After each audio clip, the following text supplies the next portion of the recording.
అసలు నాకు ఈ దుష్యంతుడనే పేరు ఎందుకు పెట్టేదరికేనా మన ఫిగర్ను చూసి ఆడపోరీలు పచ్చగడ్డిని చూసిన ఆవుళ్ళు ఎక్కడ వెనకాల పడేటోళ్ళు. ఆ సంగతి ఇప్పటికి 25 సార్లు చెప్పారు. ముందు నా కారు సంగతి చూడండి. గట్ల కష్టమంటమేంది బాయ్? మాది రాయల్ ఫ్యామిలీ ఎరికేనా?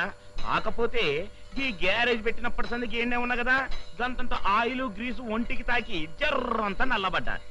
లేకుంటే నేను కూడా ఎన్టీఆర్ తీర్న ఎంఎస్ మాటుకుండేటోని. ఆ మాట ఒప్పుకుంటున్నాను కదా, ఇప్పటికైనా దాన్ని రిపేర్ స్టార్ట్ చేయించండి. నా పుల్లూటు గురించి చెప్పకుండా నీ పని ఎట్లా సురు చేయమంటావు బాయ్? అయిపోయాను. దీన్ని చూసినావు పుల్లూట్. నేను 24 అంగుళాల ప్లూట్ వస్తే 3 పోరీలు వచ్చిన టక్కరత్తకపోయారు. నమస్కారం సార్. నమస్తే నమస్తే. ఎక్కడ మా దుష్యంతుడు? ఉన్నారు.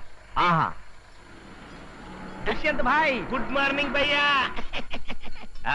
ఏమిటి ఇవాళ ఎంత